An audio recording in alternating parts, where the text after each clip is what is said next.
Mansion house Mallesh ఈ movie చూసారా? ఈ మూవీ చూసిన అందరూ ఇది ఒక ఆల్కహాల్ అడిక్షన్ స్టోరీ అనుకుంటున్నారు కదా. కానీ నేను ఈ మొత్తం మూవీ చూసినాక నాకు ఒక క్వశ్చన్ వచ్చింది. మల్లేష్ ఆల్కహాల్ అడిక్ట్ ఓకే, కానీ అసలు ఎందుకు అయ్యాడు? మూవీ బిగినింగ్ లో ఒక చిన్న పిల్లని చూస్తాము. ఒక ఆల్కహాలిక్ ఫాదర్ ఇంట్లో కొట్టడము, తిట్టడము, భయము, ఒక హెల్ప్లెస్ మదర్, ఇవన్నీ చూస్తుంటే ఒక పాయింట్ వస్తుంది దట్ మల్లేష్ ఎంత ట్రై చేసిన వాళ్ళ father was never happy with him. ఇలాంటి సిచ్యువేషన్స్ చూస్తూ పెరిగిన పిల్లల్లో ఒక కామన్ బిలీఫ్ ఉంటుంది that I not enough or అసలు నేను వర్తా కాదా అన్న ఒక బిలీఫ్ దట్ నేను సరిపోనేమో.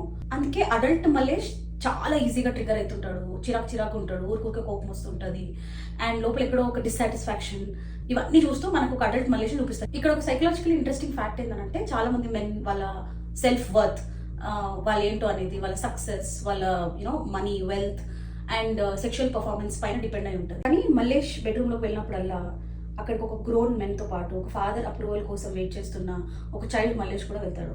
లోపల ఒకటే వాయిస్ ఉంటుంది, నువ్వు ఫెయిల్ అవుతావు, నువ్వు సరిపోవేమో, నువ్వు ఇనఫ్ కాదేమో. ఈ సెల్ఫ్ డౌట్, ఈ యాంగ్జైటీ పర్ఫార్మెన్స్ని ఇంకెక్కువ ఎఫెక్ట్ చేస్తుంది అనమాట. కాబట్టి ఇక్కడ ఆల్కహాల్ ప్రాబ్లం కన్నా ఎక్కువ అసలు ఆల్కహాల్ ప్రాబ్లంకి కాంట్రిబ్యూట్ చేసిందని చెప్పొచ్చు. ఈ ప్రాసెస్లో చాలా సార్లు మల్లేష్ ఆల్కహాల్ క్విట్ చేద్దామని ట్రై చేసినా సక్సెస్ అవ్వడం అనమాట. ఈ మూవీలో బిగ్గెస్ట్ టర్నింగ్ పాయింట్ ఇస్ వాళ్ళ అంకుల్ తనతో చెప్తాడనమాట, అసలు మీ ఫాదర్ బ్యాడ్ పర్సన్ కాదు, సర్కమ్స్టాన్సెస్ ఆయన అట్లా చేసినాయి అని చెప్తాడు.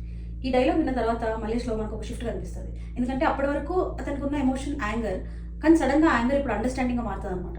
ఫాదర్ చేసింది కరెక్ట్ కాదు, కానీ ఆయన సర్కమ్స్టాన్సెస్ ఆయన అట్లా చేసినాయేమో అని మల్లేష్ థింక్ చేస్తాడనమాట. అండ్ అక్కడి నుంచి హీలింగ్ స్టార్ట్ అవుతుంది. ఈ మూవీలో ఇంకొక ఇంట్రెస్టింగ్ క్యారెక్టర్ ఎవరైనా ఉన్నారంటే వాళ్ళ వైఫ్ క్యారెక్టర్ అనమాట. యూజువల్లీ ఇట్లాంటి సిచ్యువేషన్స్ జరిగినప్పుడు పార్ట్నర్ ఈజీగా ఫ్రస్ట్రేట్ అయిపోవడము, మాక్ చేయడము, కంపేర్ చేయడము, ఇవన్నీ చాలా కామన్ అండ్ ఇవి ప్రాబ్లమ్కి ఇంకెక్కువ కాంట్రిబ్యూట్ చేస్తాయి కూడా. But here wife character is very understanding, unconditional love ఇస్తుంది. So whatever he was missing from his father, అది వైఫ్ దిస్ అన్కండిషనల్ లవ్ వల్ల he feels very safe and secure. వాళ్ళ wife judgement కన్నా support ఇచ్చింది, pressure కంటే acceptance ఇచ్చింది. Healing అనేది చాలా సార్లు అడ్వైస్ కన్నా ఒక సేఫ్ అండ్ సెక్యూర్ రిలేషన్షిప్ వల్ల చాలా తొందరగా అవుతుంది. అందుకే నాకు ఈ మూవీ ఒక ఆల్కహాల్ అడిక్షన్ స్టోరీ కన్నా ఎక్కువ ఒక బ్రోకెన్ చైల్డ్ స్టోరీ లాగా అనిపించింది. మనం చాలా సార్లు బ్రాంచ్ పైన ఫోకస్ చేస్తాం, కానీ రూట్ పైన ఫోకస్ చేయడం మర్చిపోతాం. ఇక్కడ ఆయన అగ్రెషన్, ఆల్కహాల్ అడిక్షన్ ఇవన్నీ బ్రాంచ్ అయితే, ఇక్కడ రూట్ ప్రాబ్లం మాత్రం ఒక చిన్న పిల్లోడి బాధ. ఇది ఎవరు అర్థం చేసుకోలేకపోతే అది పెద్ద అయ్యాక ఆల్కహాల్ అడిక్షన్ గా, కోపంగా, సెల్ఫ్ డౌట్ గా అండ్ ఇంటిమెసీ ప్రాబ్లమ్స్ గా బయటకు వస్తుంది అనమాట. అందుకే most of the time behaviour ని చూసి జడ్జ్ చేయలేం, ఆ బిహేవియర్ వెనకాల ఏముందో తెలుసుకోవడమే ద బిగ్గెస్ట్ మెయిన్ పాయింట్. ఒకవేళ మీరు మూవీ కనుక చూడకపోతే save this video, go watch the movie, come back and let me know if you could relate in the same way.